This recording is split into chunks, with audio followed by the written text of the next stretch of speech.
자, 그러면 중개대상물 나가겠습니다. 14페이지.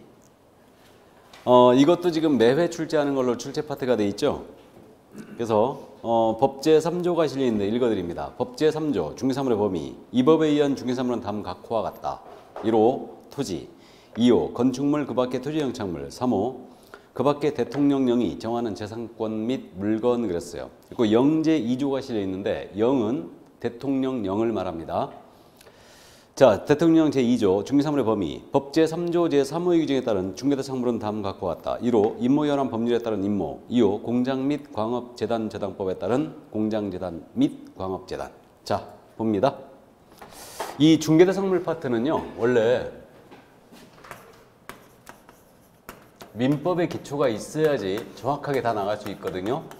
그래서 이제 중개상물을 마무리하는 단계는 아마 3, 4월 강의가 될 거예요. 그러니까 여러분들이 민법에 대한 권리, 이거에 좀 이해가 돼야 돼요. 그래야지 정확하게 이걸 이해할 수 있고 5, 6월 달 정도 되면 확실히 이해가 될 겁니다. 그래서 어쨌든 오늘은 거기까지는 가지는 않고 일단 민법의 기초 이 정도 이제 있는 선에서 이제 이걸 수업을 끝낼 거예요. 그래서 법정 중개대상물 그랬는데 앞으로는 중개대상물 이렇게 부르겠습니다. 그럼 법정 중개대상물이에요. 그래서 우리 법 3조에 5가지가 정해져 있는데 먼저 토지가 있고 건축물, 그 밖에 토지 정착물 그랬어요. 그래서 건물을 하겠습니다. 그 밖에 토지의 정착물 이랬거든요. 그럼 토지의 정착물의 대표주자가 뭐란 얘기예요 지금? 건물이라는 얘기입니다. 다음에 3호는 대통령령이 정하는 재산권 및 물건 그랬어요. 그래서 대통령령을 찾아봤더니 3가지가 더 있더라. 임모결함 법률에 따른 임목이 있고요. 공장 및 광업재단 재단법에 따른 공장재단이 있고 광업재단이 있네요. 그래서 이것을 소위 법정 중개대상물 이렇게 불러요. 자, 그러면 여기서 잠깐 분류 한번 해봅니다. 이 2가지 있죠. 토지와 건물. 이거는 우리 공인중개사법에서 직접 명시했네요. 그 다음에 이 3가지는 대통령령, 시행령에서 규정했어요. 그래서 이런 추접스러운 지문을 제발 좀 안 냈으면 좋겠는데 중개대상물의 범위는 공인중개사법에만 규정되어 있다. OX. X예요. 시행령에도 있죠? 이런 추잡스러운 지문들은 내지 않으니까 일단 참고하시고 그럼 분류해보면요. 부동산학 개론 시간에 이걸 공부했는지 모르겠는데 이 2가지 토지 건물 있죠. 토지 건물을 협의의 부동산이라 부르죠. 좁은 의미의 부동산 이렇게 부르고 있고요. 좁은 의미의 부동산, 협의의 부동산이란 말은 민법상의 부동산이란 말과 일치합니다. 왜 그러냐면요. 우리 민법에 그렇게 돼 있어요. 부동산은 토지 및 그 정착물이다 이렇게 돼 있어요. 그러니까 이 2가지를 민법상의 부동산 또는 협의의 부동산이라고 불러요. 다음에 이 3가지는 우리 개론학자들이 준부동산 또는 의제 부동산이라 부르고 있죠. 부동산과 유사하게 취급한다 해서 준부동산 또는 의제 부동산 이렇게 부릅니다. 근데 의제 부동산은 이거 말고도 더 있죠. 등기 등록되는 재산 중에 자동차, 항공기, 선박, 건설기계, 중기. 그래서 포크레인 같은 거 이런 게 더 있는데 지금 중개사물의 범위에 준부동산 모두가 들어가 있는 게 아니죠. 이 3가지만 딱 들어와 있어요. 그래서 이거는 중개사물이 아닙니다. 그 다음에 이 5가지에 들어가 있지 않은 기계라든가 세탁기, 냉장고예요. 이거 중개사물에 해당한다 안 한다? 안 한다. 그럼 여기서 미리 한번 짚을까요? 우리가 지난 수업 때 이거 다뤄버렸으니까 우리 상가 거래할 때 권리금 발생하죠. 그럼 권리금이라는 것은 우리가 상식적으로 집기 비품에 대한 보상, 영업권 보상의 성격을 띠고 있는 거예요 지금. 그러면 집기 비품이나 영업권 같은 것은 부동산에 해당하지 않죠. 그러니까 권리금은 중개사물에 해당한다 안 한다? 해당하지 않는다. 일단. 그래서 이렇게 되고요. 그러면 협의의 부동산, 준부동산 합쳤거든요. 그럼 중개사물의 범위는 모두가 부동산임을 알 수 있어요. 일단 동산은 그럼 절대 중개사물이 아닙니다. 그러니까 권리금은 안 되는 거예요. 기계도 안 되는 겁니다. 이게. 그럼 우리 법 3조에서 이 5가지를 규정한 취지는 뭘까? 그 취지는요. 이 5가지 종류 물건에 대해서는 중개사물에 대해서는요. 개설 등록을 한 개업공사만이 적법하게 개설 등록을 한 개업공사만이 영업으로 중개할 수 있는 물건의 범위예요.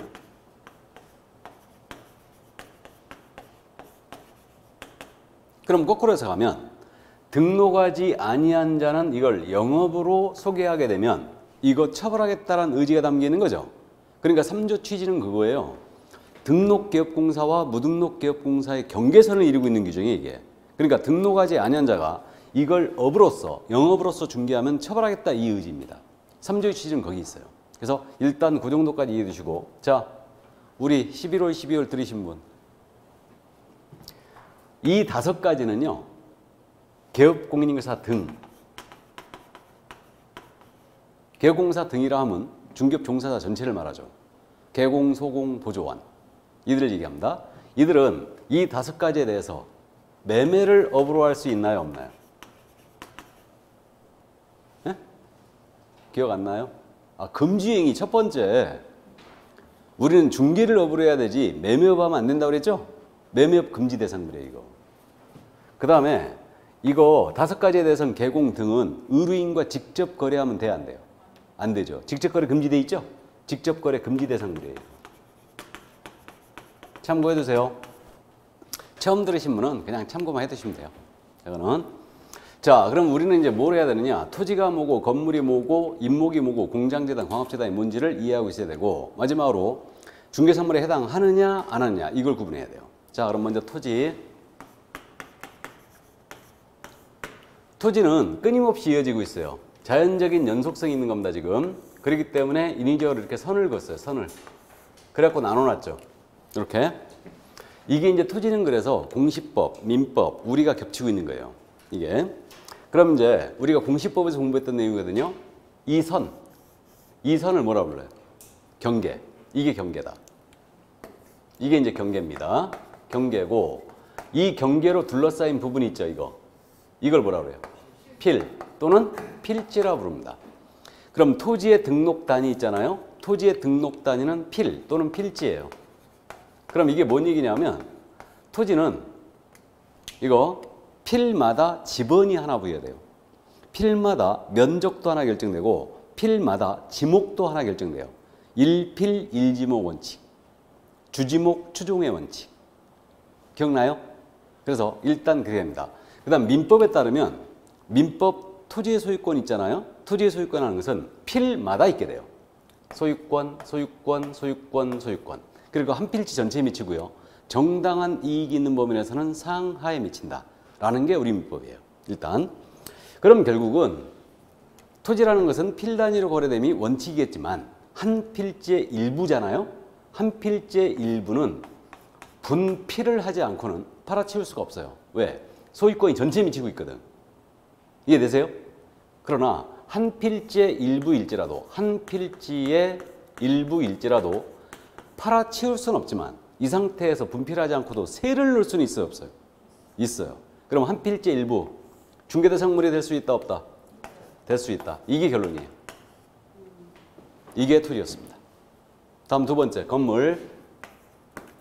그럼 건물은 토지가 필이 단위잖아요. 그럼 건물은 동단위로 움직여야 돼요.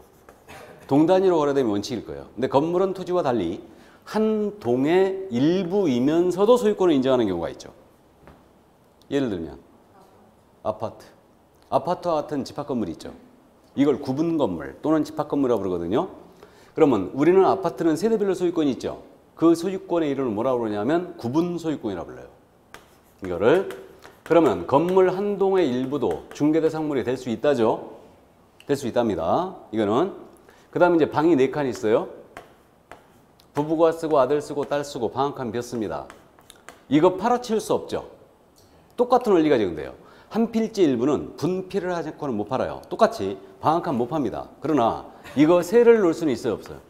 있어요. 그럼 방 한 칸도 소유권의 목적은 되지 못하지만 경우에 따라서는 세의 목적이 되니 중개상물이 될 수 있다. 이게 결론이에요. 이게 저거 누구한테 전화해야 된다고 그랬어? 젊은 여자라고 안 했습니다. 나 이쁜 아가씨라고 그랬어요. 자, 그래서 어쨌든 좋아요. 방 한 칸도 경우에 따라서는 중개상물이 될 수 있다. 이게 결론인데 그러면 지금 미등기 무허가 건물입니다. 미등기 무허가 건물은 중개대상물이 안 될까? 이 문제에 지금 될 것 같아 안 될 것 같아? 미등기 무허가 건물 가능하겠죠? 될 수 있습니다. 여기 지금 3조의 규정을 봤을 때 건물은 반드시 적법 건물이 된다 이런 얘기 없죠. 그러니까 미등기 무허가일지라도 중개상물이 되면 맞아요. 근데 실무상 무허가 건물 중개는 자제를 하시고 이거 중개할 때는 권리관계를 철저히 분석해서 그 책임 소재를 분명히 해줘야 됩니다. 그래야 사고에 대비하는 거예요. 그러나 이론적으로 중개대상물이 될 수 있다. 이 결론이고. 그럼 제가 건물 그러는데 건물이 과연 뭐냐? 이 문제가 생겼죠. 건물이 과연 뭘까? 특히 건축 중인 건물이 언제 건물이 되냐가 문제가 생기죠. 그럼 이제 우리 민법 판례에 따르면 우리 판례가 뭔지는 아시죠? 법에 대한 최종적인 해석. 이건 법원에서 하죠. 그러니까 법원에서 내린 법에 대한 해석을 판례라고 그러고 행정기관에서 법에 대한 해석을 했다. 이걸 유권 해석이라고 그래요. 이거를. 그럼 판례에 따르면 건물은 뭐가 건물이라고 그러냐면요. 지붕이 있어야 된대요. 앤드 기둥도 있어야 되고 앤드 벽도 있어야 돼요. 그리고 정착물의 대표 주자가 지금 건물이라고 했죠. 그럼 정착물은 토지에 딱 달라붙어서 과도한 비용을 들이지 않고는 쉽게 해체할 수 없는 걸 얘기해요. 그래서 건물은 정착물 이해야 된다. 또 기둥도 있고 지붕도 있고 벽도 있어야 되고 나아가 쉽게 해체할 수 없는 정착물 이해한다는 게 우리 판례예요. 이거 혹시 우리 일수련 하신 분 공법 시간에 건축법 공부했나요? 들어봤어요? 지난 수련 때? 했어요?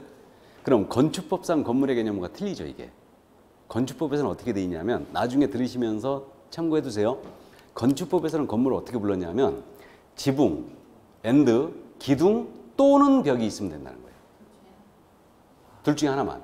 근데 우리는 민법상 개념으로 하기 때문에 세 가지 다 있어야 돼요. 지붕도 있어야 되고 기둥도 있어야 되고 벽도 있어야 돼요. 앤드 정착물이어야 된다. 이게 판례가 취하는 태도. 그러니까 민법상 건물의 개념과 건축법상 건물의 개념이 틀려요. 그래서 여기서 이제 세차장 구조물 사건을 이제 소개할 때가 됐어요. 이게 세차장 구조물 사건이 있었는데 여러분들 그 셀프 세차장 한 번쯤 가보셨거나 아니면 보신 적 있죠? 그럼 셀프 세차장 생각하시면 되는데 단순화시키면 이렇게 돼요. 이게 이제 지표고 여기 이제 벽이 대충 서 있죠. 그리고 위에 천막이나 유리로 덮었어요. 그리고 차가 들어가서 여기 세차를 합니다. 이 셀프 세차장 건물이요. 이게 건축물 대장이 작성이 돼 있었어요. 작성이 돼 있었습니다. 우리 개업공사가 이 거래를 소개했죠. 소개하고 중개보수를 받았는데 건물에 대한 보수를 엄청 많이 받아버린 거예요. 초과수수가 문제된 거예요. 우리는 그 보수를 초과해받게 되면 1년 이하적 또는 1,000만 원의 벌금이거든요. 그래갖고 검사회에서 이게 초과수수다 그래갖고 기소됐어요. 그래갖고 이 소송이 대법원까지 갔어요. 대법원까지 갔는데 저는 이 소송을 담당했던 변호사가 엄청 변론을 잘했다. 소송을 잘했다라고 지금 생각을 하고 있는데 이게 지금 건축물 대장이 작성이 되어 있으니까 당연히 중개대상물인 건물로 볼 여지가 있죠. 근데 그 변호사는요. 그 점을 지적했어요. 이게 진짜 중개대상물 맞느냐. 그러면 이게 중개대상물인 건물로 본다면은 이건 중개를 한 거죠. 맞잖아요? 그러면 이건 보수 초과다. 맞죠? 근데 이게 중개대상물이 아닌 건물이다 라고 해버리면은 이건 중개를 한 게 아니죠. 그러니까 보수 초과가 걸 일이 없게 된 거예요. 이 점에 대해 우리 대법원은 어떻게 판단했냐. 이거는 중개대상물인 건물로 볼 수가 없다라고 했어요. 왜 그랬느냐. 첫 번째, 건물은 정착물이어야 된다고 그랬죠. 근데 이 세차장 구조물 보건데 이거는 볼트 몇 개만 풀어버리면 쉽게 해체되더라. 즉 토지의 정착물로 볼 수가 없다라고 했어요. 나아가 주벽이라고 할 만한 것도 없다. 주벽이라고 할 만한 것도 없다. 그러므로 이거는 중개상물에 해당하지 않는다라고 했어요. 그래서 무죄. 기억해야 됩니다. 그러면 세차장 구조물 어쩌고 저쩌고 나왔어요. 우린 결론 꼭 기억해야 돼요. 중개상물에 해당한다 안 한다? 안 한다. 이제 이유를 기억하면 여러분들이 조금 더 오래 가겠죠. 세차장 구조물 왜 안 됐다고요? 중개상물이? 정착물이 아니라 쉽게 해체될 수 있어서. 그래서 중개상물이 아닌 걸로 봤어요. 그래서 세차장 구조물 사건 기억해 두시고, 그럼 건물은 이렇게 실체가 있어야 되지 않습니까? 실체가 있어야 되는데 실체가 없음에도 불구하고 건물로 보는 게 있어요. 그게 바로 분양권이에요. 그래서 이 분양권은 우리 판례가요. 장래에 건축될 건물로 봤어요. 장래에 건축될 건물로 봤습니다. 그럼 분양권은 장래의 건물이니 중개대상물이 된다 안 된다? 된다.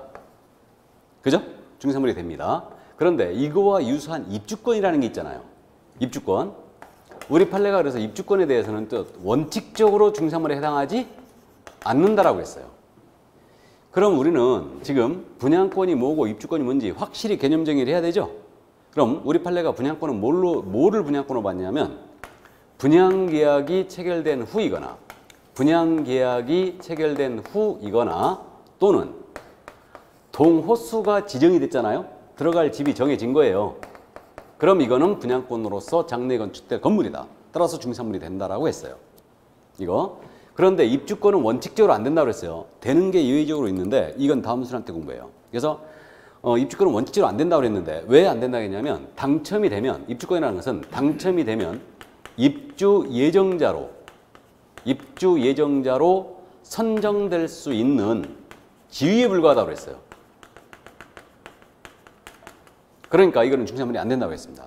이 둘의 차이가 뭔 것 같아요? 여러분들 보시기에. 그렇죠. 들어갈 집이 특정이 됐느냐 안 됐느냐 문제예요. 그러니까 이건 특정이 안 됐기 때문에 입주권은 안 된다는 게 우리 원칙적인 판례입니다. 그래서 당첨이 되면 입주 예정자로 선정될 수 있는 지위에 불과한 입주권이에요. 돼요 안 돼요? 안 된다. 이해됐죠? 그러면 특정이 안 됐으므로 입주권은 안 되고 분양권은 장래의 건물로 되는 겁니다.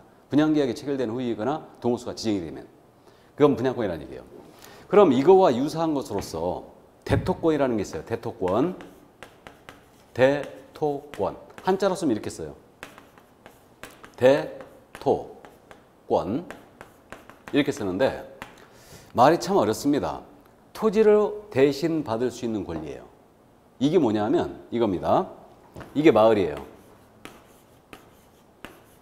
이게 마을인데 이 마을을 싹 밀어버리는 거예요. 밀어버리고 여기다 아파트를 짓습니다.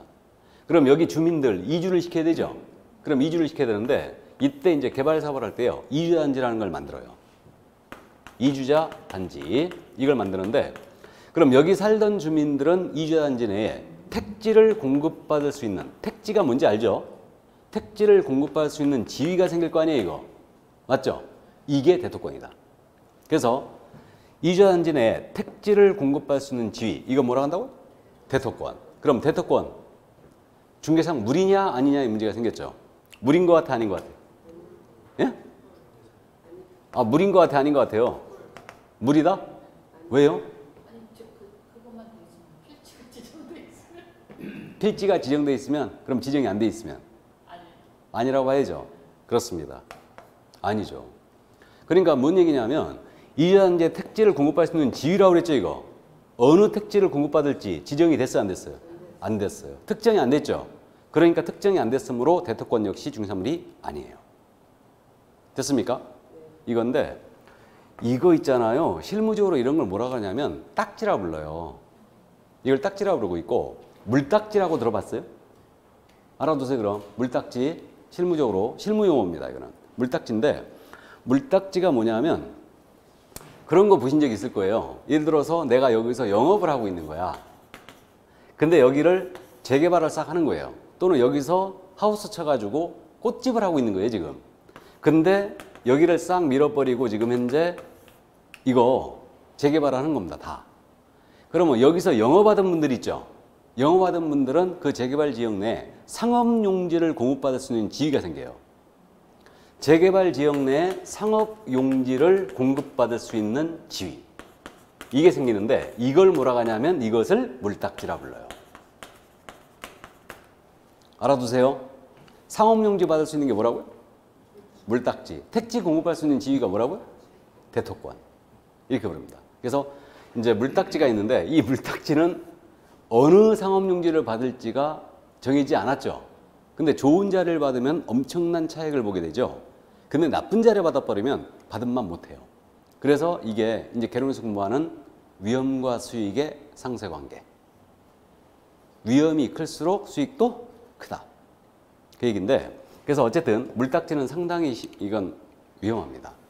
위험하고요. 그래서 어쨌든 그래서 상업용지 공급할 수 있는 지위가 바로 물딱지고 우리 송도에는요 조개딱지라는 게 있어요. 조개딱지. 조개딱지는 뭐냐면 어민보상. 어민들 있죠. 송도가 매립지 아니에요. 그래갖고 이제 매립을 하면서 거기 그 살던 그 어민들이 있지 않습니까? 그분들 싹 지금 어민용지 보상을 했죠. 어민용지 거기를 주는 거를 조개딱지라고 그래요. 조개딱지랍니다. 참고해 두세요. 예, 일단 그래서 딱지는 여러 가지가 있다. 자, 그래서 분양권, 입주권, 대토권 이번 순한테 다루고 갑니다. 여기까지. 그 다음에 이제 권리금은 미리 말씀드렸어요. 권리금이라는 것은 집기 비품에 대한 보상이라든가 영업권 보상의 성격을 띠기 때문에 권리금은 부동산이 아니죠. 중개사물에 해당한다, 안 한다? 안 한다. 그래서 시험에 나올 부분 건물 관련 사항은 거의 다 다뤘어요, 지금. 이미 다 다뤘습니다. 자, 그럼 건물 여기까지 받고 이제 정착물을 보겠습니다. 토지 정착물. 그럼 정착물의 개념은 그거라고 했어요. 토지에 딱 달라붙어서 과도한 비용을 들이지 않고는 쉽게 해체할 수 없는 게 정착물이다. 그럼 이제 정착물 나열해 보면 이게 토지거든요. 나열해 보면 건물 서 있어요. 나무들 심어져 있습니다. 그다음에 감나무 한 그루 서 있는데 감이 주렁주렁 매달려 있다. 그다음에 여기 무 심어져 있고요. 아스팔트 포장도 있고 담장도 있거든요. 그다음에 터널도 있고 교량, 다리도 있고 이딴만한 암석도 있어요. 이게 다 정착물이에요. 그럼 정착물을 검토하는 이유는요. 건물, 그 밖에 토지 정착물 일어났잖아요. 그러니까 이 정착물 중에 토지와는 분리되어 독립부동산이 됨으로써 중개사물이 될 수 있는 게 있느냐, 이걸 따져보는 거예요. 근데 우리 법제 하에서는 지금 현재 이 건물은 토지와는 별개의 부동산이 분명히 맞죠. 그러면 이 건물은 독립중개사물이 되는 거 맞잖아요. 근데 저쪽 유럽 쪽 일부 법제에서는요, 건물을 별개의 부동산으로 안 하고요, 토지와는 별개의 부동산으로 안 하고 건물의 구성물로 보는 경우가 있어요. 이게. 그럼 지금 이쪽에 있는 것들 있잖아요. 이게 20개 집단이에요.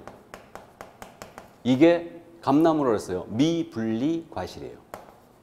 분리되지 않은 과실. 이거 무라고 그랬습니다. 농작물이에요. 그 다음에 이거 아스팔트 포장, 이게 담장, 터널, 교량, 암석이에요. 그러면 건물을 제외하고 정착물 중에 이쪽에 있는 거 있죠. 이쪽에 있는 것은 토지의 구성물에 불과한 정착물이에요. 토지의 구성물에 불과하다는 얘기는 토지를 팔게 되면 이것들은 당연히 따라간다는 얘기죠. 소유권이 당연히 따라가요. 이른바 이제 여러분들이 그 민법 시간에 이제 주물, 종물의 이론을 공부하는데 종물은 주물의 처벌에 따른다 이렇게 공부해요. 그거와 유사한다고 보시면 돼요. 그러면 이쪽에 있는 것들은 토지의 구성물에 불과한 정착물이기 때문에 토지로부터 분리시키더라도 부동산이 안 돼요. 그러니까 동산이 된다는 얘기입니다. 그러니까 독립부동산물이 안 됨이 분명히 맞아요. 이쪽에 있는 것들은. 그런데 끊었을 때 여기까지예요. 이 세 가지. 여기 20개 집단 미분리과실 농작물 있죠. 이 세 가지는요, 여기다 대고 일정한 공시 방법을 더했잖아요. 공시 방법을 더하게 되면은 토지와는 분리된 독립 물건이 돼버려요. 그럼 토지와는 분리된 독립 물건이 됐다는 얘기는 이게 중개사물이 될 여지가 있다는 얘기죠. 그럼 이게 첫 번째 20개 집단, 두 번째 미분리과실, 세 번째 농작물이거든요. 그 첫 번째 20개 집단에 대고 명인 방법을 갖췄어요. 이게 바로 명인 방법을 갖춘 20개 집단의 문제예요. 그래서 이 내용에 대해서는 제가 자세히 지금 교재에 설명 안 해놨어요. 일부러 안 해놨는데 민법 시간에 공부합니다. 명인 방법을. 혹시 지난 순환 때 들어봤나요? 명인 방법이란 걸? 명인 방법 무슨 뜻이에요? 명확한 인식 방법이에요. 이게. 그거의 준말이에요. 뭘 인식하도록 하느냐? 이 20개 집단의 소유자가 누군지 인식하도록 해놓은 거예요. 이게 명확한 인식 방법이 명인 방법이에요. 그래서 예를 들어 이게 토지예요. 이 토지에 나무들이 쫙 심어져 있는 거예요. 내가 이 토지를 샀거든요. 그럼 이 나무들 누구 거예요? 당연히 내 거죠. 당연히 내 겁니다. 근데 제가 이걸 사가지고 여기다 새끼줄을 쫙 둘러쳤어요. 그래갖고 편말을 딱 세웠습니다. 이거 한민우 거다. 이렇게 해놓으면 어떻게 되냐면요. 이게 명인 방법이에요. 그러면 이게 토지와는 분리된 독립물건이 돼버립니다.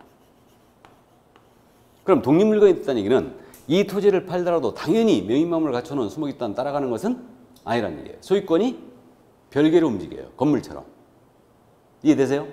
두 번째, 이게 미분리과실이라고 했는데 여기다 대고 역시 미분리과실에 대고 명인방법을 갖춰놓은 거예요. 이게 명인방법을 갖춘 미분리과실의 문제예요.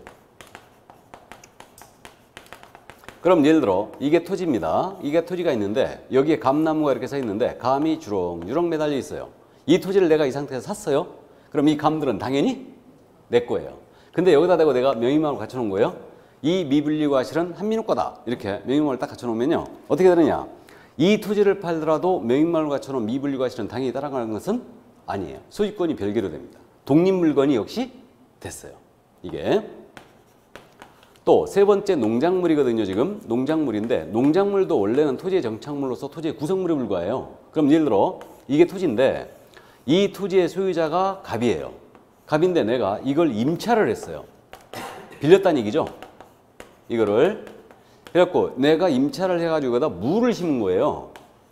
그럼 원래 농작물은요, 이거는 토지의 구성물에 불과하기 때문에 원래 토지 소유권에 종속해야 되거든요. 그런데 내가 임차권이라는 정당한 권원에 의해 이걸 심었죠. 그러니까 이건 누구 거다?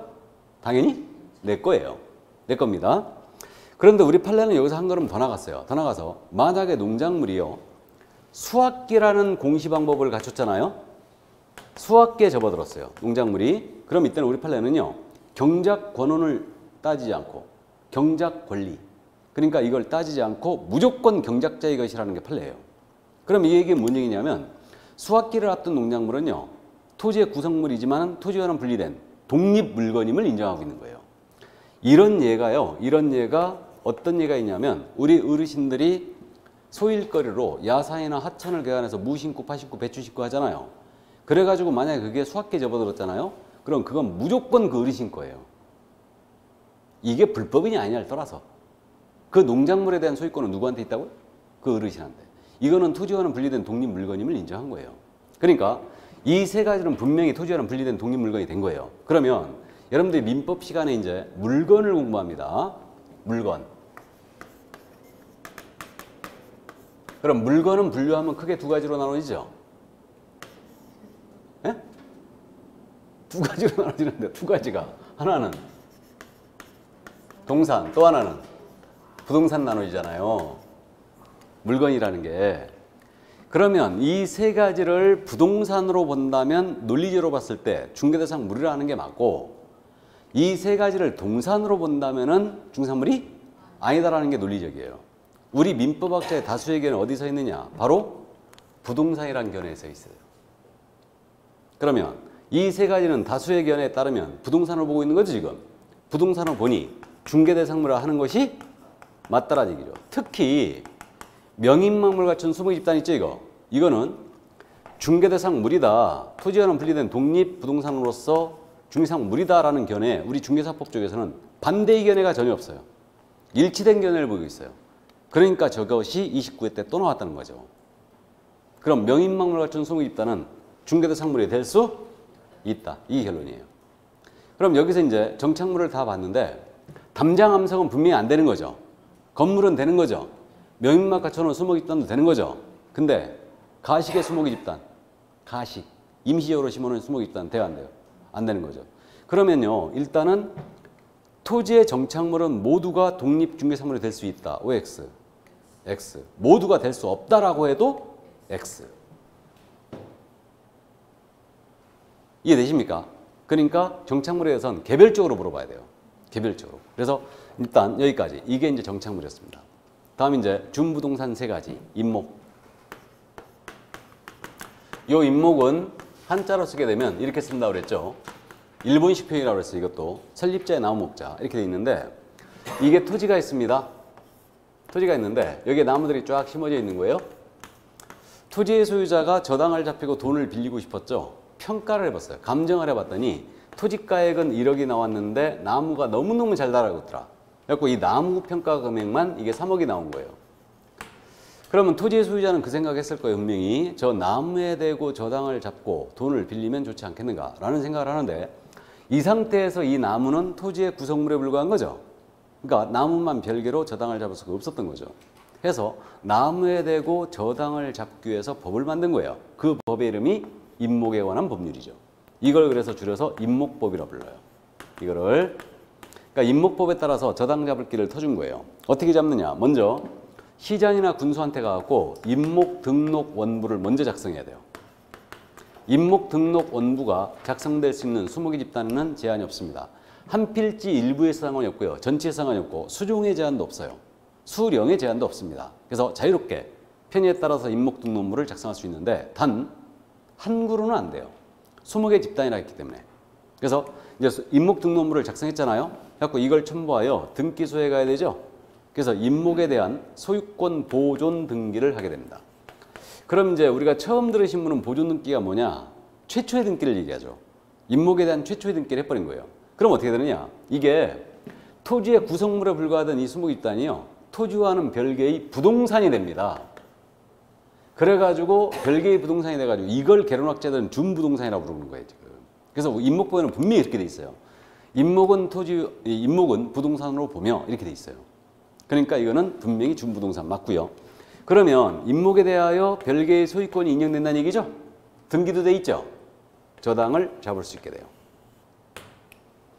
그러면 결국은 임목은 그거 아니겠습니까? 등기한 수목의 집단이에요. 나무에 두고 등기처럼 거죠. 이게 임목이에요. 이게. 그럼 수목의 집단의 종류를 정리해 볼까요? 수목의 집단의 종류를 정리하면 세 가지로 분류돼요. 하나는 저 산에 있는 일반 수목의 집단이 있죠? 저 산에 있는 일반 수목의 집단. 또 하나는 수목의 집단에 대고 명인 방법 갖출 수 있죠? 명인 방법을 갖춘 수목의 집단이 있어요. 또 하나는 등기한 수목의 집단이 있죠. 이게 임목이죠. 그럼 중개선물이 되느냐의 문제를 따져보면 저 산에 있는 일반 수목의 집단이에요. 토지의 구성물에 불과하죠? 중개선물이 된다 안 된다? 안 된다. 명인만을 갖추거나 등기한 수목의 집단 임노. 중개선물이 되는 거 맞죠? 그럼 요거하고 둘 차이가 뭔 것 같아요? 저당권. 좋습니다. 명인 방법이냐 등기냐는 근본적인 차이예요. 따질 필요도 없어요. 야는 저당 잡을 수 있어요, 없어요? 없어요. 명인만을 갖춘 소유입단 저당 못 잡아요. 소유권만 별개로 인정한 거죠. 근데 야는 저당도 잡을 수 있죠? 이 점의 차이가 있는 거죠. 그래서 임목은 저당 잡을 수 있어요. 그러나 우리가 평생 중개하면서 임목을 중개할 일이 거의 있다고요, 없다고? 없을 거라고 그랬어요. 강원도에 가서 중개하지 않는 이상은. 그러나 중개사분이 맞습니다. 그럼 이제 나머지 임목법에 대한 주요 골자를 이해하고 있어야 되는데 오늘은 임목법에 대해서 간단하게 몇 가지만 말씀드리고 지나갑니다. 그럼 우리가 실무적인 문제를 따져보자 이게요. 실무적으로 토지를 중개하는데 지상의 수목의 집단이 나무들이 엄청 잘 자라고 있는 거예요. 그럼 이게 임목인지 아닌지를 한 번쯤 따져봐야 되죠. 왜 그러냐면 만약에 저게 임목이라면 등기를 해놨다면은 저거는 소유권을 개별적으로 정리를 해줘야 됩니다. 그러니까 토지를 매수하는 자한테 이것도 같이 사라고 해야 되죠. 그럼 이걸 놓치게 되면 중대한 과실이 있는 거예요, 이거. 그러면 지상의 수목 집단이 임목인지 아닌지를 어떻게 알아보느냐? 토지등기상 증명서를 떼요. 토지등기상 증명서를 떼갖고 어딜 보시면 되냐면요. 우리 그 등기부 아직 공부 안 하신 분도 계시는데 등기부는 표제부가 있고 갑부가 있고 을부가 있죠. 그래서 등기부 표제부를 보게 되면요. 만약에 이게 등기한 수목 집단이었잖아요. 그럼 여기에 임목 등기번호가 기록이 돼 있어요. 그럼 만약에 토지등기상 증명서를 떼었는데 임목 등기번호가 나왔다.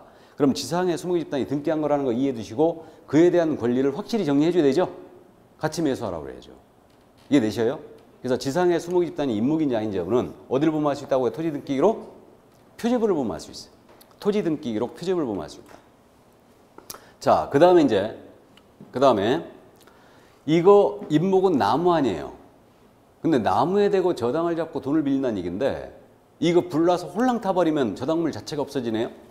맞죠? 그러니까 임목에 대해 저당을 잡고자 할 때는 먼저 화재보험에 가입해야 돼요.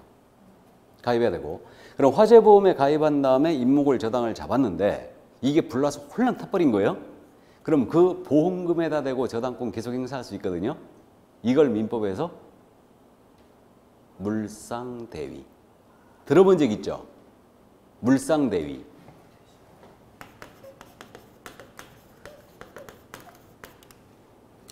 이건 이제 민법 시간에 들어볼 텐데 저당물이 보험금 등으로 바뀐 거예요. 그럼 보험금에다 대고 계속 저당권 행사할 수 있는데 이것을 뭐라 한다고요? 물상대위를 한다. 알아두세요. 그러니까 임목이 만약에 화재가 나왔고 저당물이 없어졌다. 그럼 이때는 그 저당권자는 보험금에다 계속 행사할 수 있어요. 물상대위가 되죠. 그래서 일단 그 정도 이해를 해두시고요. 거기까지. 자, 그럼 임목법의 내용은 여기까지만 일단 보고 갑니다. 여기까지만 보고 가고 이건 뭐 당연히 알고 계실 것 같은데 그럼 만약에 이게 임목이었다. 내가 토지를 팔았거든요. 이거 당연히 따라가는 건 아니죠. 그래서 토지 소유권을 처분했어요. 그렇다 하더라도 지상의 임목에는 전혀 영향이 없어요. 별개로 가는 겁니다. 건물처럼. 그래서 이게 임목이었다. 자, 다음 이제 마지막으로 공장재단, 광업재단이 있어요.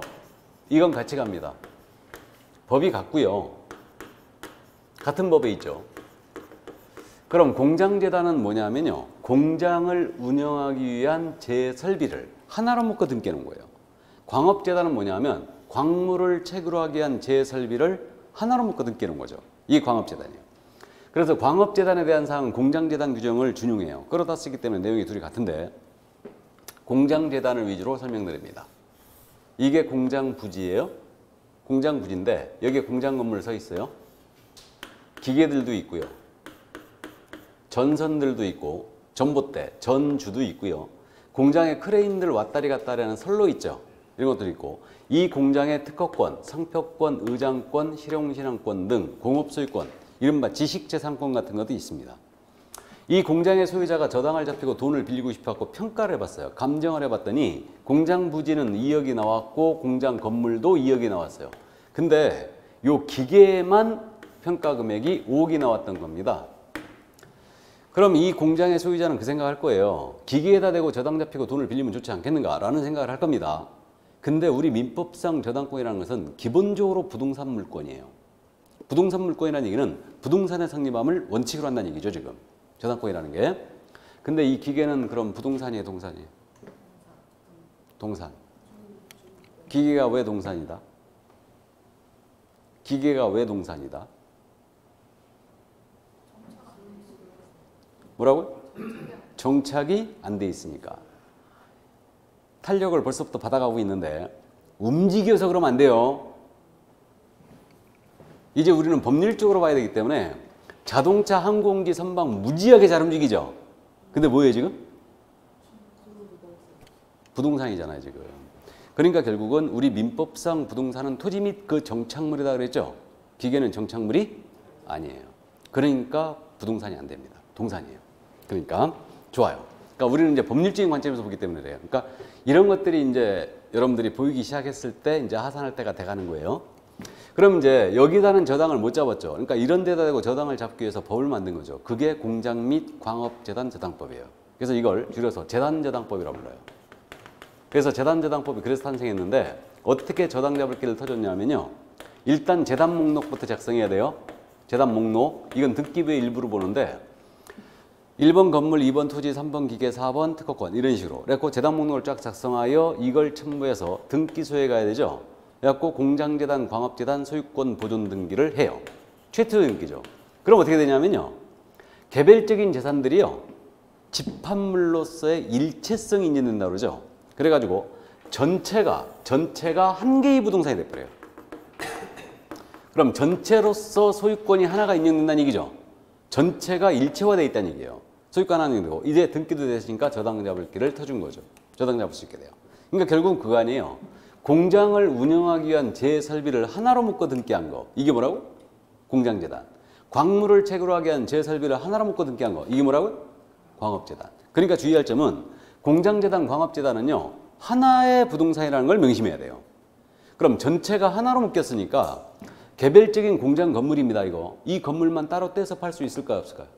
없죠. 일체화되어 있는 거죠. 따로 팔 수가 없어요. 전체가 하나로 움직여야 돼요. 강제 집행하잖아요. 채권자가. 전체로서 들어가야지 개별적인 재산을 못 들어갑니다.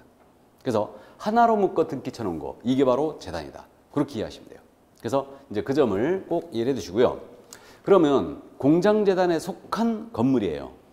독립중사물이 돼야 안 돼요? 안 되는 거죠. 재단 전체가 중사물이 되는 거예요.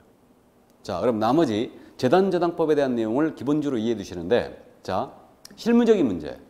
그럼 내가 공장을 중개해요. 예를 들어서 여러분들이 그 산업단지라고 그러죠, 지금은. 산업단지 가서 공장 전문 개업공사를 하는 거예요, 내가. 공장 전문 중개업소를 하는 겁니다. 근데 공장 건물을 중개하는데 이 건물이 공장재단에 편입이 돼 있는지 안 됐는지 알아봐야 될 거 아니에요. 그죠? 그러면 토지나 건물이 재단에 속해 있다면 이거를 개별적으로 거래시키면 안 돼요. 통째로 거래시켜야 됩니다. 맞죠? 그러면 토지나 건물이 재단에 속했는지 안 속했는지, 토지 건물이 재단에 속했는지 안 속했는지, 이 속했는지 안 속했는지 이 사실은 어디를 보면 알 수 있느냐? 해당구를 보면 알 수 있어요. 토지 건물 등기 기록 해당구를 보면 알 수 있다. 그럼 이제 우리가 11월, 12월 과정을 거치신 분은 아니 등기 기록이라는 게 표제부가 있고 갑구가 있고 을구라는 건 들어봤는데 해당구라는 건 못 들어봤다. 해당구가 무슨 뜻이냐면요. 해당하는 구. 갑구 또는 을구를 얘기해요. 그걸 얘기합니다.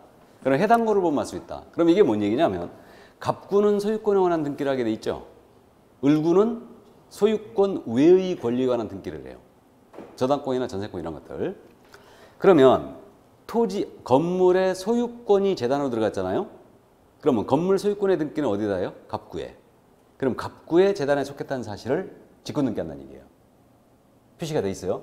근데 건물의 전세권이 만약에 재단에 폐입됐잖아요. 그럼 전세권의 등기를 을구에 하겠죠.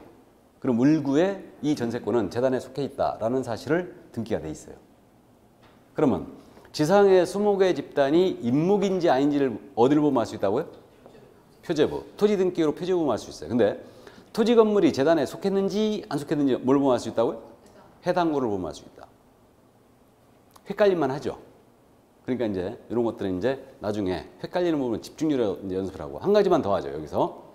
그럼 재단 소유권 보존 등기를 인정한 취지가 저당을 잡기 위함이었죠. 그럼 재단 소유권 보존 등기 했잖아요. 그러면 저당권 설정 등기 해야 되겠네요. 이게 몇 개월 내에 해야 되냐면 유예 기간을 10개월을 줬어요. 10개월 내는 저당 잡으라고 그랬죠. 그럼 실무적으로 내가 재단을 중개하는데 등기 기록을 떼가지고 그래야 되겠네. 등기상 증명서 발급받아가지고 재단 소유권 보존 등기일로부터 10개월 내에 저당이 들어왔는가 체크해야 되겠죠. 안 들어왔잖아요. 저당이 10개월 내에 소유권 보존 등기한 날로부터. 그럼 그 재단 소유권 보존 등기 자체가 무효가 돼버려요. 효력이 없는 등기가 돼요. 그럼 그때는 이제 개별적으로 거래시키면 돼요. 이해됐습니까?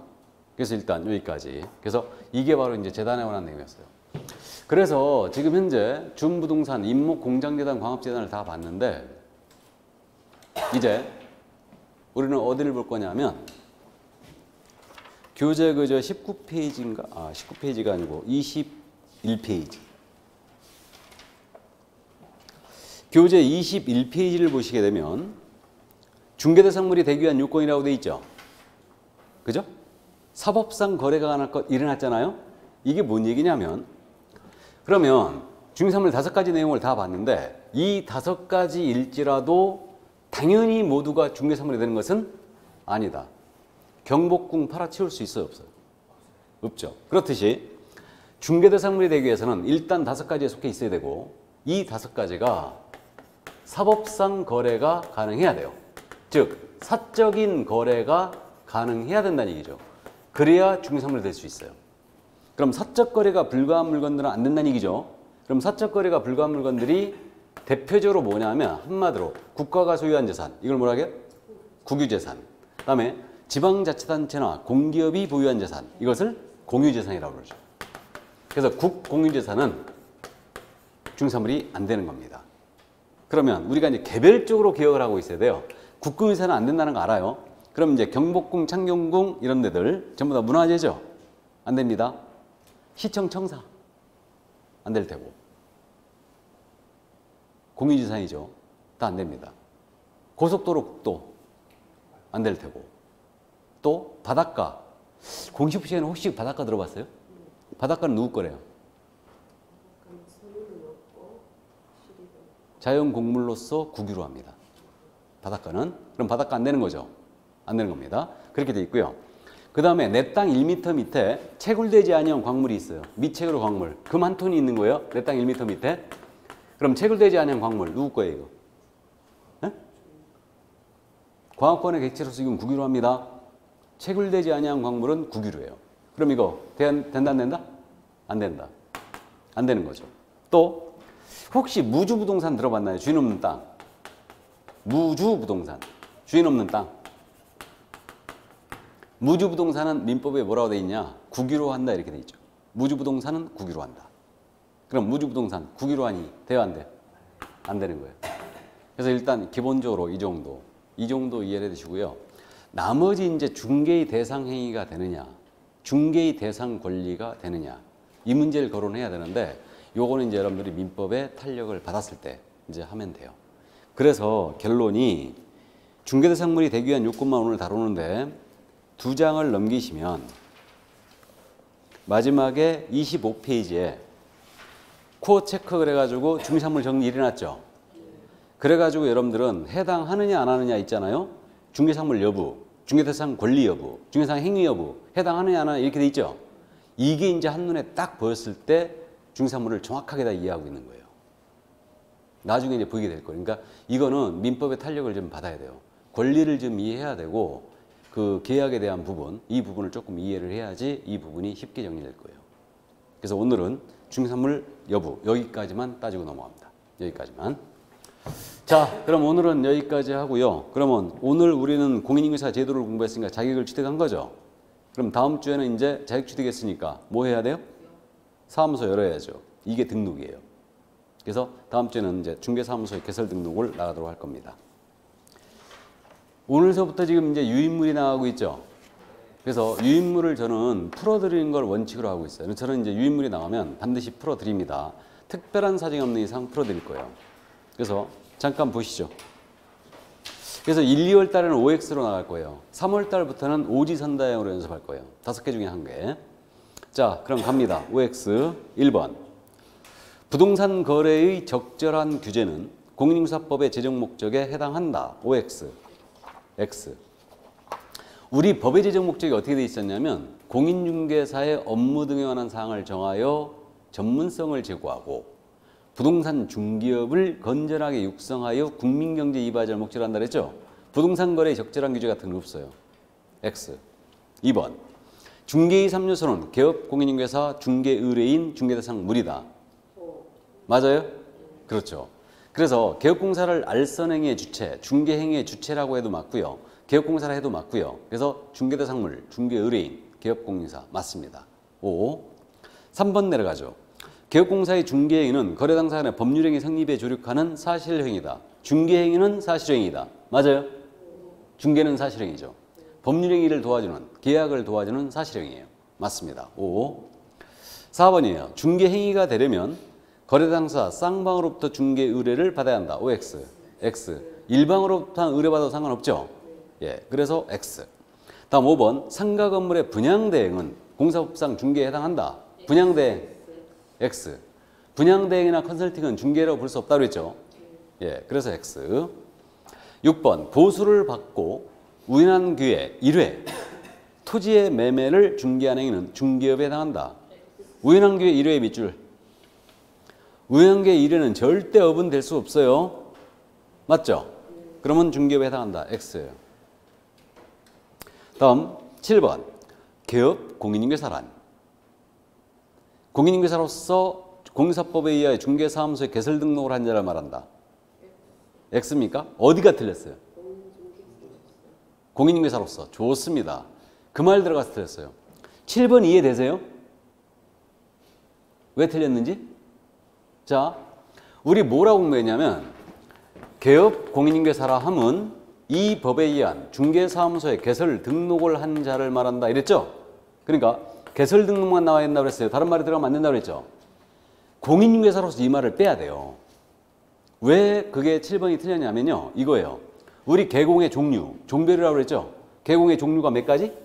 3가지. 법인인 개공, 공인중개사인 개공, 중개인이 계시다고 그랬죠?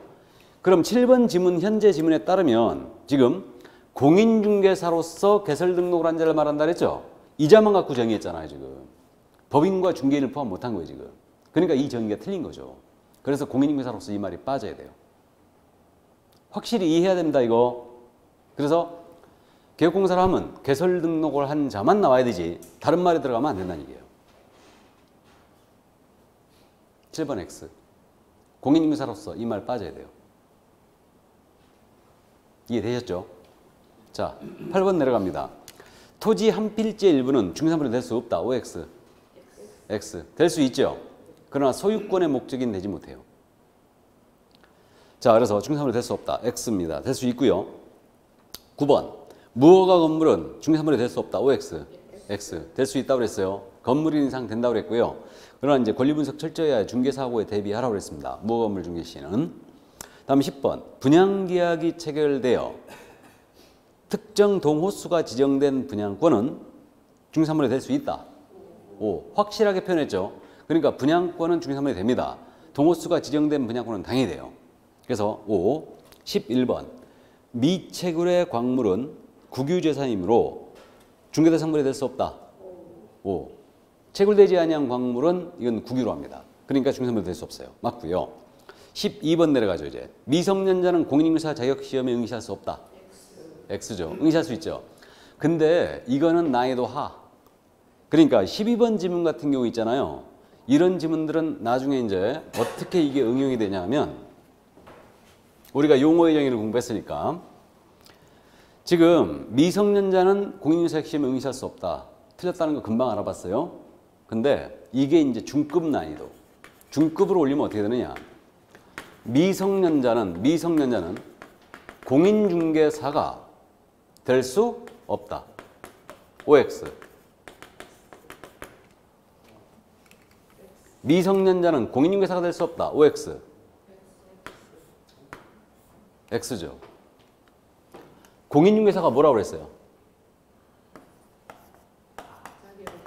자격을 취득한 자.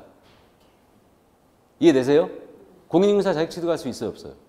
있어요. 그러니까 지금 12번 지문은 난이도 하. 근데 이걸 바꿔서 미성년자는 공인중개사 될 수 없다. 틀렸어요. 될 수 있어요. 그러나 우리 일순환 하신 분 아셔요. 다음 주 공부하죠, 이거. 미성년자는 공인중개사가 될 수가 있어요. 그러나 소속 공인중개사는 될 수 없다. 소속 공인중개사는 될 수 없다. OX. 5죠. 미성년자 중개업중개사 할 수 있어요, 없어요? 없어요. 성년 될 때까지 기다려야 된다고 그랬죠. 그러니까 이걸 같이 섞으면 난이도 3. 이해되세요?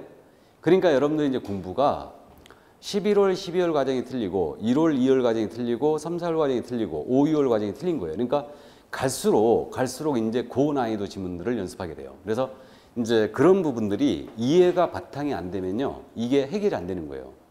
그러니까 시험에 응시할 수 있느냐 없느냐를 공인중개사가 될 수 있느냐 없느냐로 내는 거죠. 이게. 그러니까 이런 식으로 내기 때문에 확실히 이해를 하든가 확실히 암기하든가 그래야 돼요. 그래서 어쨌든 미성년자 공인중개사 될 수 있습니다. 자, 그래서 12번 지문 일단 X예요. 13번 원칙적인 공인중개사 자격시험의 시행기관은 국토교통부 장관이다. OX. X. 이거 고맙게도 생각보다 잘 물어봅니다. 원칙이 시도의사죠. 예외적 시험 시행기관장이 국토부 장관이에요. 자, 다음 14번 내려갑니다. 국토교통부 장관도 공인중개사 자격 취소 처분을 명할 수 있다. 자격 취소나 자격 정지는 누구만 할 수 있다고요? 시도의사인데 정확하게 사무소 시도의사예요? 자격증 교부 시도의사예요? 자격증 교부 시도의사입니다. 확실히 해둬야 돼요. 그러니까 자격증을 교부한 시도의사만이 자격 취소 권한을 갖고 있어요. 자격증 지원안도 마찬가지죠.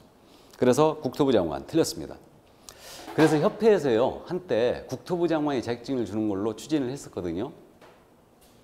근데 자격증 군수가 주든 구청장이 주든 시장이 주든 도지사가 주든 일단 있었으면 좋겠죠. 이제 공부하시면서 스트레스 엄청 쌓여가면요. 지나다니다 공인중개사 사무소 보시면 그렇게 부러울 수가 없을 겁니다. 자, 그래서 14번 질문 X. 15번 갑니다. 자격시험 부정행위자는 그 처분을 받은 날부터 3년 동안 응시하기 정지된다. 3년이 아니고 5년이죠. 부정행위자는 5년 동안 응시하기 정지돼요. 자, 그래서 X였습니다. 풀만하죠? 네. 자, 그래서 OX가 이제 매주 나갈 거예요. 그래서 그렇게 이해를 해주시고요. 이제 대망의 19년도가 밝았죠? 아무튼 건강들 주의하시고요. 우리는 장기 레이스이기 때문에 그걸 믿고 따라오셔야 돼요. 시간이 날 때마다 뭐 읽으셔야 된다고요? 시간이 날 때마다 민법. 민법은 모든 과목의 기초이자 결론입니다. 그러니까 1차 과목 중에 둘 중에 뭐부터 해야 되느냐? 민법부터 하셔야 돼요. 결론 안 되면 애우세요 이제. 그래놓고 하는 겁니다. 그래서 어쨌든 민법 열심히 시간 날 때마다 읽어주시고 복습할 필요도 없어요. 제 과목 복습할 필요도 없고 수업을 듣고 덮으세요. 그냥 덮으시고 시간이 날 제 과목 복습할 시간이 있으면 민법부터 보세요. 그게 급선무입니다. 이해하셨죠? 믿고 따라오시면 돼요. 고생 많으셨고 저는 다음 주에 건강한 모습으로 뵙겠습니다. 수고하셨습니다.